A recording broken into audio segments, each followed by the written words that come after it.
India's number 1 director SS Rajamouli and Rama Rajamouli వల్ల నేను చనిపోతున్నాను. అందుకు సంబంధించి నేను ఇస్తున్న మరణ వాంగ్మూలం.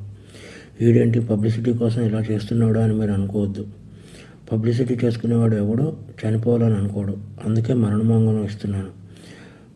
నేను పనిచేసిన వాళ్ళలో MM Keeravani, Gundam Gangaraju garu, Chandrasekhar Yeleti, Anu Raghavapudi, Mythri movies MO Cherry, dream farmer Sudheer, ఇలా లిస్ట్ చెప్పుకుంటూ పోతే చాలా ఉంది. వీళ్ళందరికీ మా ఫ్రెండ్షిప్ గురించి తెలుసు. మేము ఎంత క్లోజ్ ఫ్రెండ్స్ ఏంటి అనేది అందరికీ తెలుసు. స్టోరీలోకి వస్తే మాది 1990 నుంచి ఫ్రెండ్స్. మాది 34 సంవత్సరాల ఫ్రెండ్షిప్. రామాయణం, మహాభారతం ఆడవాళ్ళ వల్ల జరిగాయి అంటే ఏంటో అనుకున్నాను, కానీ ఒక అమ్మాయి వల్ల మేము ఇలా అవ్వాల్సి వస్తుందని కళ్ళలో కూడా ఊహించలేదు. అందరి జీవితాలలోనే మా జీవితంలో కూడా ఒక అమ్మాయి ప్రవేశించింది. ముందు రాజమౌళి, తర్వాత నేను. As it is triangle love story, Arya 2. కానీ ముగ్గురం క్లోజ్ కాబట్టి ఇప్పుడు ఏం చేద్దాంరా నేను రాజమౌళిని అడిగితే, ఏం చేస్తాం, మీరు సాక్రిఫైస్ చేయాలి అన్నాడు. అలా ఎలా కుదురుతుంది, అలా సాక్రిఫైస్ చేయడం కుదరదు, మనం ముగ్గురం కలిసి ఉందాం అన్నాను. అది దారుణంగా ఉంటుంది అన్నాడు. అప్పుడు నేను పెళ్లి చేసుకున్నాను, అప్పుడు నలుగురం కలిసి ఉందాం అన్నాను. అది చాలా చండాలంగా ఉంటుంది, సమాజం ఒప్పుకోదు అన్నాడు.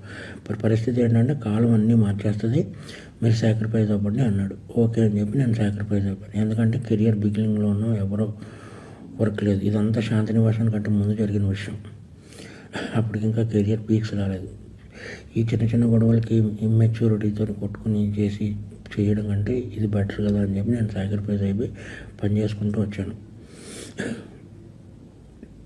ఇక్కడి వరకు అంతా బాగానే ఉంది. ఆడు నంబర్ 1 డైరెక్టర్ అయిన తర్వాత ఆడికి ఏమొచ్చిందంటే డౌటు, నేను ఇవన్నీ ఎవరికో చెప్పేశాను అని చెప్పి నన్ను టార్చర్ పెట్టడం మొదలుపెట్టాడు. నా 30 సంవత్సరాల జీవితాన్ని ఆడి కోసం సాక్రిఫైస్ చేసినందుకు నన్ను టార్చర్ పెట్టడం మొదలుపెట్టాడు. ఎందుకు అంటే, ఒకసారి ఆడికి నాకు చిన్న ఆర్గ్యుమెంట్ జరిగితే, మన స్టూడెంట్ సినిమాకి ఇంత ఇస్తాను అని ఒక మాట అన్నందుకు నాకు నరకం అంటే ఏంటో చూపించాడు.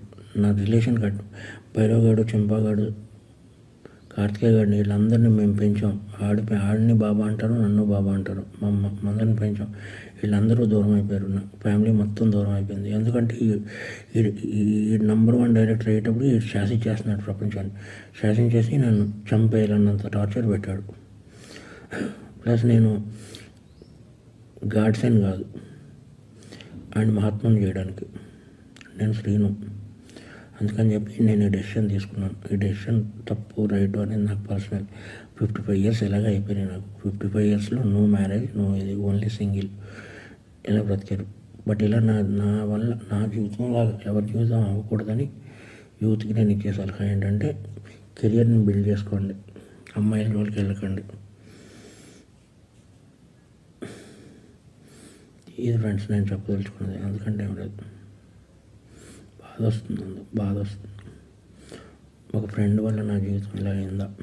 ఒక ఫ్రెండ్ కదా, ఫ్రెండ్ ఎప్పుడో అక్కడ అమరేశ్వర్ క్యాంప్ నుంచి మెడ్రాస్ వెళ్ళి, మెడ్రాస్ నుంచి వైజాగ్ వెళ్ళి, వైజాగ్ నుంచి హైదరాబాద్ వచ్చి ఎన్నో కలలు కానీ ఫైనల్గా నేను ఏ డిస్టర్బ్ చేయకపోయినా సరే వీడందరికీ చెప్పేసి ఉంటాడని ఒకే ఒక రీజన్తో నన్ను టార్చర్ పెట్టడం మొదలుపెట్టాడు. కాబట్టి మీ అందరితో షేర్ చేసుకుని, అట్లీస్ట్ ఆడికి చెప్పినా అర్థమవుతలేదు కాబట్టి మీ అందరితో షేర్ చేసుకోవాలని చెప్పి షేర్ చేసుకుంటున్నాను.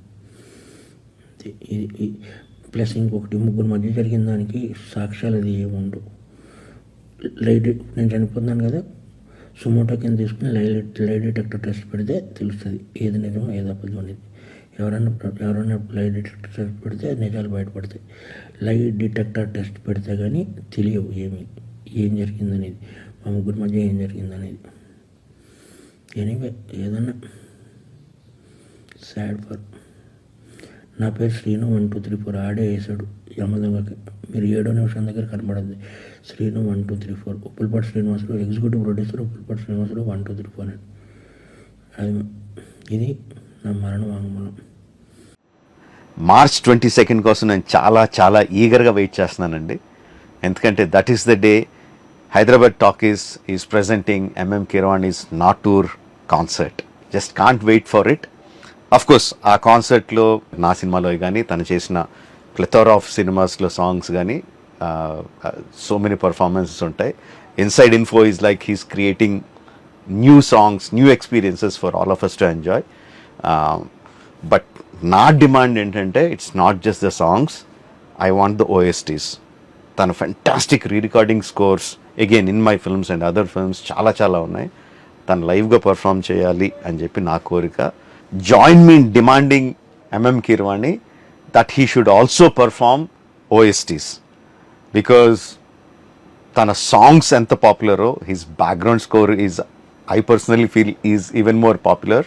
So he should perform the OSTs also. Waiting for it, looking forward for it. March 22nd, 7 p.m, Natur concert.